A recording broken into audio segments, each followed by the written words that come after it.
할렐루야. 잘 오셨습니다. 오늘부터 그 예배 공간의 10% 오실 수 있습니다. 그래서 오늘은 특별히 우리 엘더들과 국장단 그리고 부장집사님도 오셨고요. 이렇게 한번 인사드리는 시간 가지려고 이렇게 몇 분 와 계십니다. 자, 오늘은 교회사 마지막 시간입니다. 저희가 지금 5주 정도 한 것 같은데요. 초대교회부터 시작을 해서 지금 중세교회사 마지막까지 저희가 가는데 사실 완벽한 강의가 아니에요. 저도 전문가는 아니고, 또 하나는 너무 짧은 시간에 아주 단편적인 몇 가지 사건만 가지고 이야기를 하다 보니까 조금 이렇게 아주 자세한 정보가 전달되지 않을지라도 이 강의를 통해서 여러분에게 드리고 싶은 한 가지가 있다면 그것은 인간의 연약함에도 불구하고 역사하시는 하나님의 크심입니다. 우리는 끊임없이 연약함 가운데 걸어가지만 하나님께서 우리를 때리시기도 하고 고치시기도 하고 이끌어 가시기도 하시면서 점점 우리를 하나님의 백성으로 또 우리를 사용하셔서 하나님의 역사와 복음의 전파를 이루어내시는 그 하나님을 좀 보고 돌아가시는 그런 시간이 되기를 주님의 이름으로 축원합니다. 오늘 마지막 시간이니까 잠깐만 우리 리뷰 한번 할까요? 네, 오늘은 또 센스 있게 제가 오늘 지도를 보면서 느낀 점이 뭔지 아세요? 매주 지도가 조금씩 발전되는데 특히 어디가 발전되냐면 요 구두. 처음에는 구두 같았는데 지금은 완벽한 구두입니다. 너무 좋습니다. 구두 좋아요. 여러분, 교회 역사를 볼 때 항상 우리는 교회사를 보는 거니까 예수 그리스도의 십자가 사건부터 늘 시작을 해야 되겠죠. 예수께서 십자가에서 돌아가신 다음에 어떤 일이 생기죠? 제자들을 통해서 뭐가 생기냐면, 사도행전을 잘 보시면 제자들을 통해서 창문을 좀 그릴까요? 아무튼 교회가 생깁니다. 교회. 예수님이 자기 자신의 죽음을 이제 지나가신 다음에 제자들에게 뭘 요구하시냐면 너희들이 이제 교회가 됐으면 좋겠다 말을 하는 거예요. 그래서 한 사람 한 사람 제자가 다 교회가 됩니다. 최초로 생긴 교회가 어디 교회입니까? 예루살렘 교회죠. 예루살렘 교회가 생기게 되죠. 이 교회가 이제 예수 그리스도께서 맡기셨던 복음의 사역을 감당해야 되는 상황인 거예요. 그렇게 사도행전을 보면 이 교회가 이제 어떻게 복음이 이 교회를 통해서 흘러가는지가 잘 나옵니다. 사울이라 하는, 나중에 바울로 개명을 하지만 사울이라고 하는 사람이 와가지고 교회를 그렇게 핍박을 하기 시작해요. 그러니까 교회가 너무 무서워서 도망을 갔단 말이에요. 어떤 교회는 예루살렘이 여기 있나요? 네, 요쯤에 이제 예루살렘이 있겠죠. 이스라엘이니까. 어떤 사람들은 밑으로도 도망가고 어떤 사람은 위로도 도망가고 각지로 도망가는 것들을 통해서 교회가 핍박으로 인해서 교회가 세상 곳곳으로 흩어지는 놀라운 역사가 있어요. 이런 식의 역사가 사실은 지금 우리 교회까지 오는 2000년대를 넘어서 우리 교회까지 오게 하는 아주 큰 역사의 어떤 방법들이었어요. 항상 이런 식이었어요. 사울을 통해서 교회가 핍박을 받았고, 그렇게 해서 도망간 각 교회들이 유럽 전역으로 퍼졌죠. 아직 이쪽으로는 가지 않았고요. 이쪽 소아시아 지역을 통과해가지고 아무튼 이쪽 지역으로 교회들이 막 퍼지기 시작했단 말이에요. 교회가 퍼져나가고 예루살렘 안에는 여전히 어려웠고요. 그랬을 무렵 교회를 통해서 복음이 조금씩 증거되고 있었는데, 그때가 어느 시대였다 그랬죠? 로마 시대였다 그랬습니다. 그래서 우리가 로마라는 나라를 좀 잘 알아야 된다라고 얘기하면서 제가 설명을 좀 해드렸죠. 로마는 어떤 나라라 그랬어요? 군권으로, 강력한 군권으로 말미암아 나중에 제일 많이 점령한 때를 보니까 한 이만큼을 점령했더라고요. 엄청나게 많은 땅들을 점령해가며 살았던 사람들이 로마인들이었어요. 그들은요, 자기가 농사 짓고 이러고 살지 않았어요. 지중해 지역 많은 곳에서 이제 음식들이 나니까 그거 갖다가 먹었단 말이에요. 그런데 로마라는 나라가 예수님을 믿는 백성들을 너무 싫어했다 그랬어요. 그리스도인들을 왜 싫어했다 그랬죠? 미트라, 혹시 기억나세요? 로마에는 군인으로 시작한 나라예요. 군대로 시작한 나라인데 그 군대를 수호해주는 수호신이 있었단 말이에요. 아주 젊고 유능한 신이었는데 그 신을 섬김으로 말미암아 군대가 자랑스러워하고 있었어요. 전쟁 나갈 때마다 그 신과 함께 갔으니까. 그런데 이스라엘 백성들이 그 신을 섬기질 않았어요.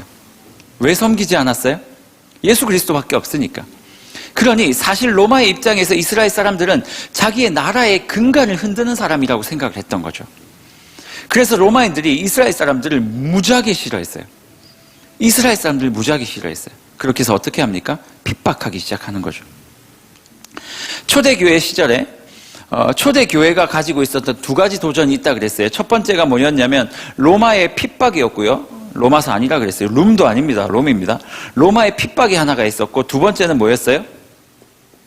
이단이라 그랬어요.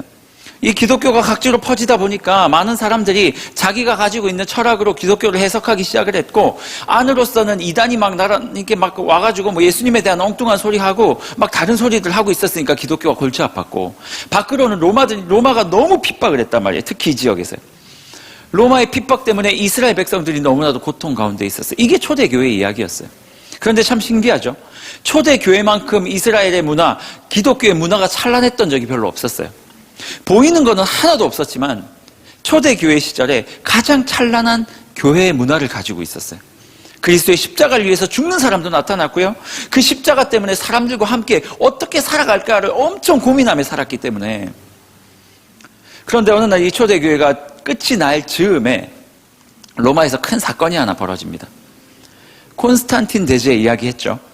이 사람이 뭐 이야기는 다 했으니까 기억 아무도 못 하시겠죠? 네. 저도 지금 막 생각해서 말하고 있는 거예요.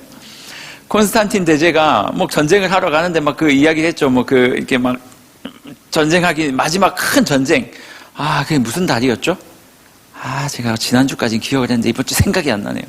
아무튼 그 유명한 다리를 건너기 전에 하나님께서 그에게 어떤 사람은 꿈이라고 하기도 하고 어떤 사람은 환상이라고도 하는데 뭐 아무튼 문양을 하나 보여줬죠. 그 문양, 이것으로 너희가 이기리라 라는 말씀을 하셨고, 그것 때문에 자신이 승리했다라고 생각을 했습니다. 그래서 로마라는 나라를 완전히 장악을 했어요. 로마라는 나라가 여러 명의 이제 뭐 사두 정치도 이야기하고 막 그랬는데, 여러 가지 이제 이렇게 나뉘어서 이제 정치를 하고 있었는데, 그것까지 다 통일을 해가지고 콘스탄틴 황제가 됩니다. 황제가 되고 나니까 이 사람이 너무 고맙잖아요, 하나님께. 엄마도 믿음이 너무 좋았고, 그래서 기독교를 이렇게 음지에 놔둘 수 없다 그래서 이 사람이 기독교를 공인을 해버려요. 그리고 콘스탄틴 대제 뒤에 있는 황제가 와서 기독교를 국교로 만들어버린단 말이에요. 그렇게 밑바닥에 있던 기독교가 이 위로 양지로 올라오니까 이제부터 변하기 시작하는 거예요. 뭐가 변해요? 이제 기독교는 황제가 믿는 종교가 되었잖아요. 많은 관료들이 이제 황제에게 잘 보이기 위해서 기독교로 다 들어와야 되는 거예요. 예전에는 순교하려고 하는 사람들이 있었던 교회였어요. 죽으려고 들어온 종교였고요.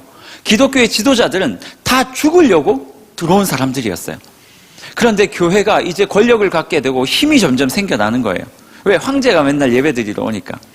저 군대에 있을 때 그랬어요. 대대장이나 연대장이 교인이잖아요. 그럼 되게 웃겨요. 장교들, 뭐 정훈장교 모르죠? 아무튼 그런 장교들이 있는데 막 그런 사람들이 주일 되면 대대장이나 연대장 막 따라서 오는 거예요. 왜? 높은 사람이 교회를 가니까. 그런 식이 되는 거예요. 황제가 교회를 가니까 주변에 있는 권력 있는 사람들이 다 교회에 모이기 시작했고, 교회가 어떤 곳이 돼요? 점차 어떤 힘 있는 사람들의 모임, 집단이 되어버리는 거죠. 나중에는 이제 교회에서 성직자들에게 이제 월급도 주기 시작하고, 성직자들은 점차 힘 있는 사람들이 자기 아들을 성직자로 키우기 시작하는 거예요. 그러다 보니 점점점 교회는 더욱더 하나님으로부터 멀어지고 세상에 밝아지는 그런 공동체가 되어버리더라. 어쨌든 그 시기에 콘스탄틴 황제가 자기의 두 아들이 있었는데, 자기가 죽으면서 이 두 아들을 위해서 나라를 쪼개줬어요. 이렇게 나라를 쪼개줬어요. 빨간색으로 해볼까요? 나라를 쪼개줘서 여기에는 동로마를 만들어줬고요. 여기에 서로마를 만들어줬습니다. 그런데 이 두 아들이 여기에 각각 통치를 해야 되는데, 통치 뭐 시작하자마자 콘스탄틴 아들은 뭐 힘이 없었어요. 나중에 말하지만 샤를마니도 아들들이 힘이 없었다 그랬잖아요. 아버지가 너무 대단하면 아들들이 힘을 못 쓰나 봐요. 그래가지고 이거 나눈 이 두 가지 나라에 이 두 아들이 힘이 없이 다른 사람들에 의해서 무너져 버렸고, 이 동로마와 서로마는 지금부터 쇠락기를 겪기 시작을 해요. 너무 힘없이 막. 왜냐하면 이 안에 막 분쟁이 있었거든요. 자기들이 암투로 인해서 자기들이 황제가 되려고 엄청 이 안에서 싸우다 보니까 점점 로마의 위상이 떨어져 가면서 힘이 없어지기 시작할 무렵에 중국 쪽에서, 몽골 쪽에서 훈족이라고 이야기를 했죠. 이 사람들이 이렇게 오니까 여기에 살던 게르만족이 또 이렇게 밀려서 점점 남쪽으로 서쪽으로 내려오기 시작을 하는 거예요. 처음에 게르만족이 이 사람들에게 쫓겨가지고 내려올 때 이 소로마 사람들은 다 받아줬었는데 나중에 게르만족이 막 무시당하고 그리고 자기들이 가만 보니까 얘네들 힘도 없고 그래서 결국 이 게르만족이 이걸 다 먹어버렸다 그랬어요. 이걸 먹어버리면서 서로마 제국은 멸망을 해버립니다. 이제부터 막 이야기가 동로마도 점점 멸망을 해가기 시작하고요. 점점 힘이 없어져 가기 시작하고 서로마는 멸망을 했지만 여전히 기독교는 남아 있었어요. 그래서 게르만족이나 프랑크족 이런 사람들이 내려와가지고 자기들이 이 기독교를 배우고 싶어 했어요. 왜냐하면 자신들은 아무것도 할 수가 없었으니까. 너무 무식했거든요. 한마디로. 그러니 너무 찬란한 문화가 있는 거예요. 종교가 있고. 그러니까 이거를 막 배우기를 원했어요. 이때쯤 어떤 일이 벌어지고 있다 그랬죠? 어거스틴 이야기 기억나세요? 아무도 기억이 안 나는 것 같아요. 이 시대에 살던 사람들에게 충격이 온 거예요. 아니 우리가 하나님을 믿으면 하나님의 도성이 이 땅에 펼쳐질 줄 알았는데 하나님을 믿었는데 어떻게 저런 게르만족 같은 저런 미개한 민족이 우리를 정복할 수 있지? 하나님은 과연 살아계시나라는 질문이 이 지역에 살고 있던 기독교인들에게 팽배하게 퍼져 있을 무렵 어거스틴이라는 사람이 거기에 대한 답을 내렸다 그랬죠. 하나님의 도성이라는 책을 통해서. 우리가 이렇게 지금 힘들어 있는 것은 하나님이 잘못하셔서가 아니다는 거예요. 우리가 제대로 살지 못했기 때문이라는 거예요. 우리가 그리스도인답게 살지 못했기 때문에 사실상 우리는 이렇게 당하는 거다라고 이야기를 하면서 그가 이야기했던 게 뭐냐면 하나님의 도성은 우리가 보이는 이 땅에만 있는 것이 아니라 하나님의 도성은 하나님이 존재하시는 모든 곳에 존재한다. 그러니까 진짜 하나님의 나라를 이야기하기 시작해요. 이 땅에만 있는 것이 아니다. 이런 것들을 설명하다 깨꼬닥 죽어요.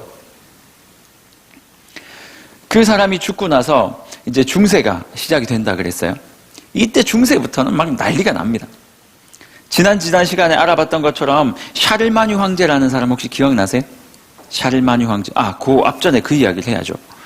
이렇게 여기에 기독교 문화가 점점 쇠퇴하고 있을 때 몇몇 사람들이 타락한 기독교를 보면서 이러면 안 되겠다 생각을 하고 수도원을 만들었다 그랬어요. 수도원을 만들었는데 사실 수도원이요. 이 안에서 어느 정도 운동도 했지만 사실 큰 힘을 발휘했다기보다는 이 수도원이 세계 선교에 힘을 썼어요. 그래서 이 수도원 운동이 어디까지 갔다 그랬죠? 복음이 영국, 이런 유럽들의 대서양에 갈 뻔했어요. 복음이. 재미없죠? 어쨌든 유럽으로 이 수도원 운동에 의한 이 기독교가 막 전파되기 시작을 했고 일정 기간 뒤에 샤를마뉴라는 황제가 생겼어요. 이쪽 지역을 다 통일을 해버린 황제였어요. 이 황제는 엄청 무식했다 그랬어요. 글씨를 몰랐어요. 그런데 신앙은 좋았대요. 그래서 이 샤를마뉴라는 사람이 자기가 지배하고 있는 이 유럽 지역을 하나님의 나라로 좀 만들고 싶다. 어거스틴이 말했던 것처럼 아주 정말 하나님께서 기뻐하시는 나라로 만들고 싶다라는 열망으로 가득 차 있었어요. 이 사람이 자기는 아무것도 못하니까 이 영국에 있었던 영국 수도사들이 만들었던 영국 그 신학교에서 열심히 공부했던 알퀸이라는 천재 신학자를 데리고 왔다 그랬습니다. 그래서 이 황제가 샤를마뉴가 뭐라고 얘기했냐면 내가 돈 다 대주고 다 할 테니까 네가 하나님의 나라를 좀 만들어봐라. 그래서 이 알퀸이라는 학자를 통해서 이곳에 엄청난 학교들이 생깁니다.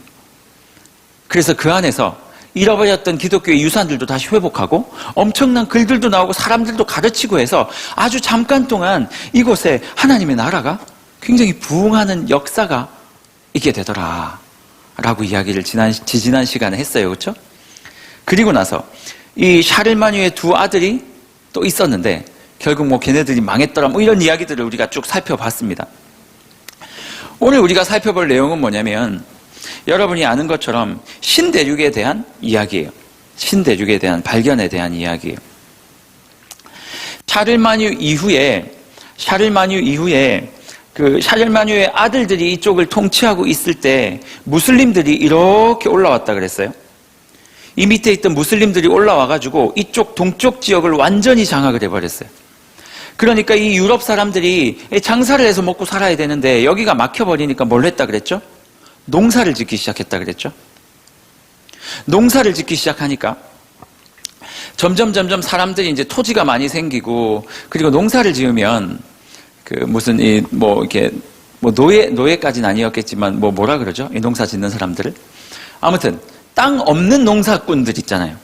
그런 사람들을 데려다가 사실은 삭스를 잘 주면서 하면 좋은데 그렇게 안 되잖아요. 인간의 욕심이.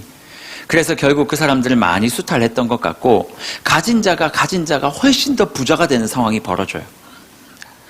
그러다 보니까 사람들이 이제 좀 땅도 많고 이제 봉건제가 이제 열렸으니까 땅도 많고 이제 영주들이 힘은 점점 세지는데 죽을 때쯤 되니까 미안한 거죠. 신앙은 있고. 그래서 이 사람들이 교회에 재산을 가져다 주기 시작했다 그랬죠. 땅도 갖다 주고 재산도 갖다 주고.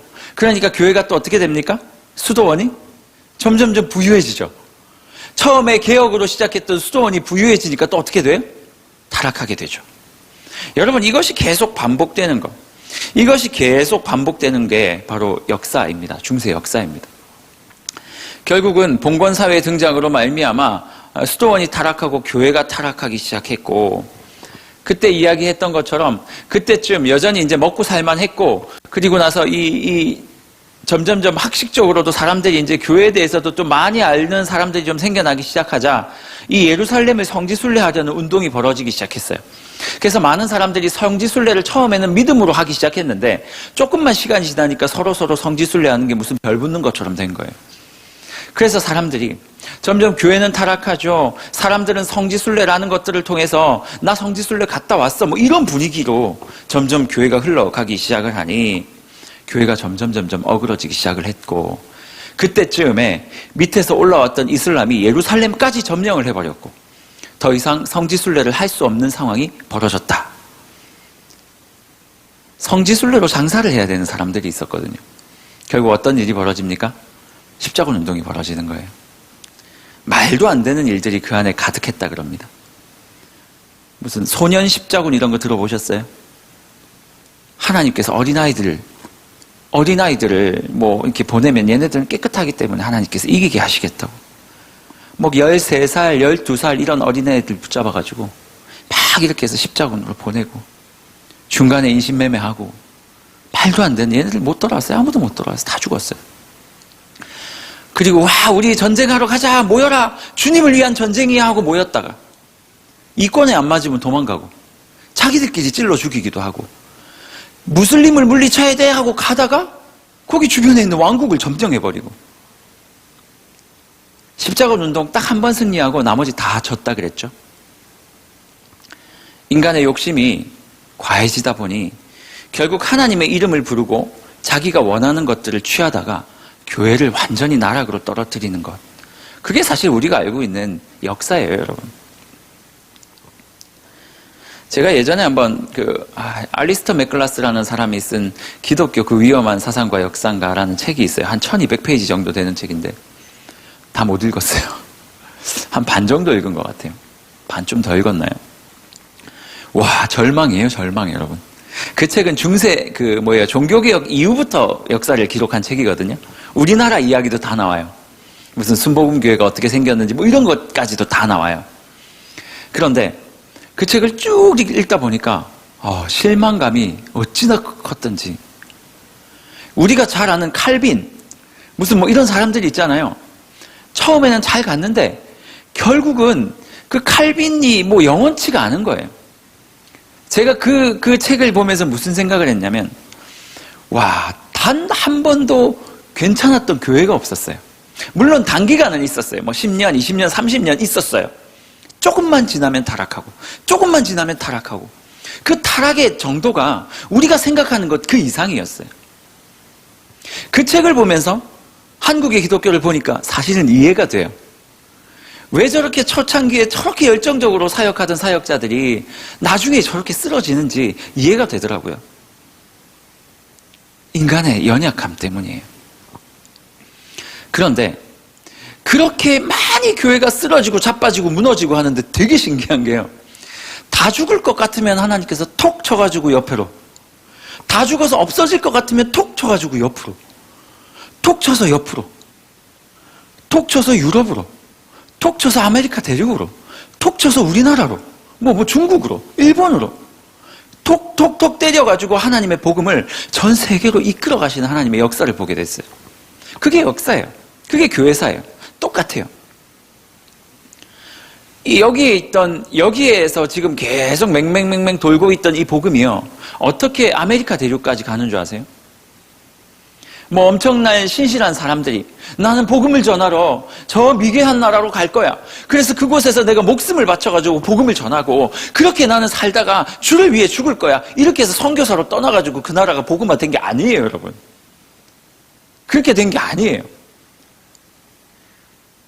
오스만 제국이라고 혹시 아세요? 오스만 제국 뭐 알지가 오시라고 해서 우리나라 뭐 오가가 아니에요, 여러분. 여기 오가 있어요? 오인용? 자, 오스만 투르크라는 나라가 무슬림 국가인데 이 소아시아에서 시작된 무슬림 국가래요.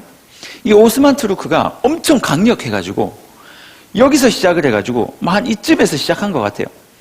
앞뒤를 다 먹어버려요. 이 밑에 있었던 무슬림 국가까지도 다 먹어버렸고 이 위에 있었던 여기 동로마 제국이 나중에 비잔틴 제국이라는 이름으로 계속 남아있거든요.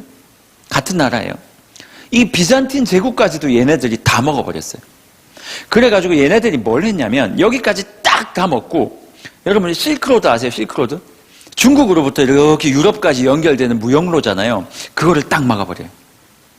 그리고 이제부터 우리만 중국과 인도와 무역을 하겠다라고 탁 선언을 해요. 유럽 사람들이 지금 그 실크로드 통해 가지고 중국이 제일 부자였대요. 그때 당시에. 중국에서 뭔가를 가지고 오고 뭐 차 뭐 이런 것들을 다 가지고 와서 먹고 우리 거 팔고 그렇게 살아야 되는데 여기를 막아버리니까 답이 없는 거예요. 그러니까 어떤 일을 해요? 안 되겠다 그러면 백길로 가자. 백길 따라 200리 외로운 섬 하나 새들의 고향. 한번 웃으라고요. 잠올 것 같아서. 이 사람들이 뭐를 생각했냐면 이제 우리가 백길을 딱 해가지고 중국까지 인도까지 가서 무역을 시작하자라고 시작을 했어요. 그런데 이때 당시에 그 사람들은 어떤 생각을 가지고 있었냐면 지구가 네모나다라고 생각을 했었어요. 그래서 지구가 네모나니까 배들은 전부 다 작은 배들을 만들어가지고 막 요렇게 붙어서 가는 배들만 있었대요. 육지 옆에 딱 붙어가지고. 왜냐면 조금만 가면 떨어져 죽으니까. 지구는 네모나니까. 그렇게 하다가 언제부터 이쪽에 어떤 생각들이 자리 잡기 시작했냐면 지구는 둥글다라는 학설이 나오기 시작한 거예요. 지구가 둥글어? 누가 이 학설을 믿었을까요? 콜럼버스라는 사람. 지구는 둥글다는데? 그러면 우리가 여기 길이 막혀서 이쪽으로 갈 수는 없지만 이쪽으로 돌아가면 둥그니까 인도로 갈 수 있지 않을까? 중국으로 금세 갈 수 있지 않을까라는 생각을 했어요. 그런데 콜럼버스는 돈이 없었어요. 돈이 없어가지고 콜럼버스가 그 여왕 이름이 생각이 안 나네요. 제가 아까 얘기했잖아요. 여왕 이름. 뭐라 그랬죠? 에? 뭐라고요? 에? 앨리스요? 아니에요. 여기 다 적혀 있어요. 아니 제가 그렇게 얘기 안 했을 텐데. 그럴 리가 없어요. 이 여왕 이름 되게 쉬운 이름이었는데 여기 안 적혀 있죠? 왜? 아무튼 여자 왕이었어요. 아유 바보. 뭐라고요? 다시 한번 알려주세요. 아날레오 여왕. 스페인의 한 여왕이 이 콜럼버스에게 이제 제안을 한 거예요. 사실 콜럼버스에 대한 평가는 되게 달라요. 어떤 사람들은 콜럼버스를 굉장히 사륙적이고 아메리카 대륙에 가서 많은 사람들을 괴롭히고 죽이고 착취하고 이런 사람들로 묘사하는 그룹이 있고 또 어떤 사람은 굉장히 콜럼버스를 신앙적인 사람으로 묘사하는 사람들도 있어요. 그런데 사실은 뭐 그때 안 봤으니까 뭐 모르죠. 어쨌든 제가 공부하는 거기서는 뭐라고 말을 했냐면 스페인의 이 한 여왕이 콜럼버스가 이제 찾아간 거예요. 여왕님, 우리가 저쪽으로 이제 인도까지 가는 무역로를 개척할 겁니다. 지구는 둥그니까요. 지구는 둥그니까 자꾸 나가면 된다고 노래를 불렀나 봐요. 그러니까 이 여왕이 가만히 생각해 보니까 그럴 것 같아요. 그래서 이 여왕도 신앙이 있었고 콜럼버스도 신앙이 있었으니 콜럼버스가 이야기를 하는 거예요. 저에게 배를 대주십시오. 돈을 대주시면 그걸로 저희가 이 무역 항로를 열겠습니다. 그래서 출발을 해요. 당시 여기 있던 포르투갈은 이 밑쪽으로 내려가가지고 우리가 잘 아는 대항해 시대예요. 포르투갈 밑쪽으로 내려가서 아프리카라는 곳으로 갔고요. 뭐 처음 듣는 것처럼 얘기하죠. 아프리카로 갔어요. 아프리카로 가가지고 여기 아프리카에서 나는 특산물을 가지고 이 사람들이 무역을 하기 시작했고요. 여기 스페인은 콜럼버스가 이제 항로를 뚫기 시작해요. 1492년에 출발을 할 거예요. 배 이름 또 생각 안 난다. 어쨌든 1492년에 콜럼버스가 이렇게 큰 범선을 만들어 가지고 가서 여기 이렇게 여기가 이제 북아메리카고 여기가 남아메리카예요. 네. 이렇게 발견해서 아메리카 대륙을 발견을 합니다. 근데 처음에는 인도인 줄 알았대요. 인도라고 생각을 했는데 나중에 알고 보니까 여기가 아메리카였던 거예요. 아메리카 대륙이었던 거예요. 그래서 이 아메리카 대륙이라는 이름도 요 콜럼버스가 타고 간 범선을 만든 그 배를 만든 사람의 이름을 따가지고 뭐 지었다고 하는데 그건 뭐 중요한 얘기는 아니고요. 이 콜럼버스라는 사람이 아메리카 대륙을 발견을 했고 결국 이쪽으로 많은 사람들이 들어가기 시작해요. 왜냐하면 여기서 뭐가 나왔냐면 은이 나왔거든요. 은은 중국의 화폐였어요. 그러니까 중국의 그 부유한 나라의 화폐를 자기들이 가지고 올 수 있는 거잖아요. 착취할 수 있는 거죠. 그러니까 많은 사람들이 이쪽으로 이주를 했고 여기에 살던 그 원시 토착민들 있죠. 이 사람들을 노예로 삼았던 거예요. 여기서부터 사실은 비극이 벌어져요. 콜럼버스의 마음에도 자기는 이쪽에 가서 복음을 증거하겠다라는 마음이 있었거든요. 복음도 증거하고 나를 이쪽에 총독으로 세워주십시오. 그럼 나는 돈도 벌고 복음도 증거하겠습니다라고 이야기를 하고 갔다 그래요. 그런데 사람의 마음이 그렇지 않은가 봐요. 콜럼버스 이후에 많은 사람들이 이쪽으로 넘어가서 그 땅에 있는 그 토착 세력, 토착민들, 원시인들이라고 하면 원시인 아니죠. 토착 세력들, 원주민들을 노예처럼 부리기 시작하고 그 원주민들을 잡아다가 유럽에 팔기 시작하는 말도 안 되는 일들이 벌어졌어요. 어떤 교수님이 이런 이야기를 하시더라고요. 그때 당시 한 미친 신학자가 우리와 색깔이 다른 저 사람들은 인간이 아니다. 영혼이 없다라고 가르쳤대요. 신학자 중에 한 명. 그래가지고 사람들이 그 원시인들을 죽이는 걸 스포츠라고 생각을 해요. 어떤 교수님이 그 얘기를 하세요. 원시인들을 세워놓고, 원시인이 아니고, 원주민들을 세워놓고, 원시인이라고. 원주민들을 세워놓고, 한 창에 몇 명까지 꿰 수 있는가? 말도 안 되죠. 이 짓을 하면서 한쪽에서는 복음을 전한 거예요. 복음이 들어가겠습니까, 여러분? 어쨌든 르네상스 그리고 종교개혁이 일어나기 직전의 이야기예요. 종교개혁이 1517년 이렇게 이야기를 하고 지금 콜럼버스가 출발을 했던 게 1492년이니까 사실은 완전 직전의 이야기예요. 그 직전까지 중세 교회가 얼마나 썩어 있는지 아시겠죠? 저 사람들은 인간이 아니에요. 왜? 자기의 그 이익 때문에 얘기를 한 거예요. 그 사람이 진짜 그렇게 믿고 얘기했을까요? 저는 그렇게 생각하지 않아요. 성경을 본 사람이 어떻게 그런 이야기를 할 수 있겠어요? 결국은 그런 만행들이 유럽 사회에 보고가 되었고 유럽 사회에서도 난리가 났었대요. 어쨌든 이 말도 안 되는 인간의 욕심과 우연과 모든 것들이 섞여가지고 정말 만행이 벌어지고 말도 안 되는 일들이 벌어졌는데 결과적으로 어쨌든 아메리카 대륙에 복음이 흘러간 것도 이 사건 때문에 흘러가게 된 거예요.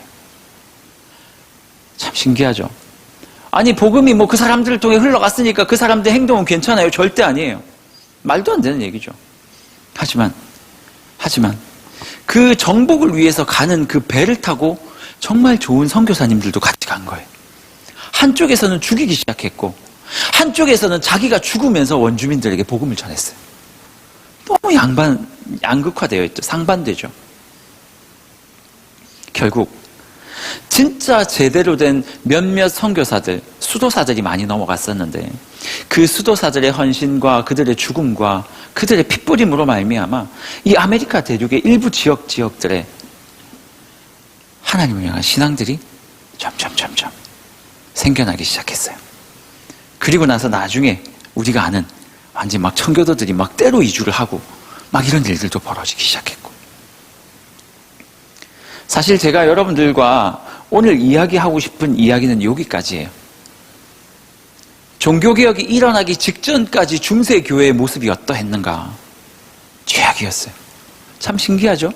그토록 두들겨 맞으면서 하나님을 믿었던 초대교회가 가장 찬란했던 반면에 국가의 보호를 받으면서 발전했던 기독교, 국가의 이 지원을 받으면서 안전하게 신앙생활했던 기독교가 있었던 그 중세의 1000년의 시간에 얼마나 말도 안 되는 일들이 벌어졌는지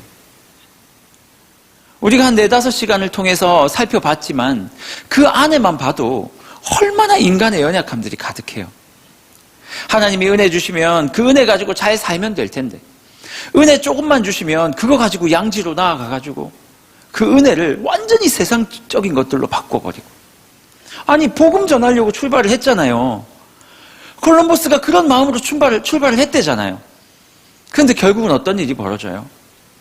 학살하고 착취하고. 그런데 너무 놀라운 것은 뭡니까? 그럼에도 불구하고 하나님께서 그 모든 추잡한 인생들의 그 역사까지도 다 끄집어내셔가지고 하나님께서 그 안에서도 복음의 꽃을 피우더라. 저는 오늘 여러분들과 함께 이 이야기들을 좀 정리하기를 바랍니다. 이 교회사 이야기를 조금 정리하기를 바라는데, 신대륙을 발견함으로 말미암아 지중해에 머물러 있었던 복음이 전 세계로 퍼져가는 시작이 되었고, 정복자들 때문에 엄청난 아픔을 주었지만 그럼에도 불구하고 그 안에 그 아픔을 해결해주기 위해서 애썼던 순교자들이 있었더라. 그리고 그 순교자들 때문에 아메리카 대륙에 복음이 시작됐더라. 여러분, 이게 기독교예요. 기독교는 결코 찬란하지 않아요. 기독교는요, 찬란할 수가 없어요. 왜냐하면 저주의 상징인 십자가로부터 시작된 종교인데 어떻게 세상의 찬란함을 기독교가 입겠냐고요. 만약 기독교가 세상의 찬란함을 입게 된다면 그것은 기독교가 변질되어 가고 있다는 시작이에요. 그럼 목사님, 때때로 찬란한 기독교의 모습을 보인 적이 있는데, 아니요.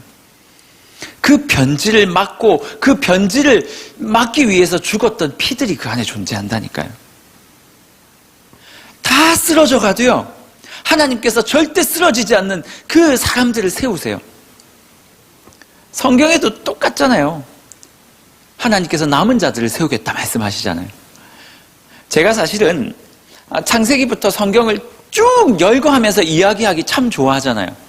요즘에는 그럴 기회가 없었는데 아마 귀에 딱지가 앉을 만큼 들은 사람들도 꽤 될 거예요. 창세기부터 시작해서 계시록까지 쭉 이야기하는 그 역사의 패턴 아시죠? 끊임없이 하나님께서 복 주시면 도망가고, 다 썩었는데 그래서 다 자빠진 줄 알았는데 그 안에 요만한 씨앗 하나 있고 남은 자 있고, 그 남은 자 때문에 다시 하나님께서 은혜 주시고, 또 도망가면 그 안에 요만큼 남은 자 있고. 하나님께서는요, 우리의 연약함 때문에 무너지시는 분이 아닙니다.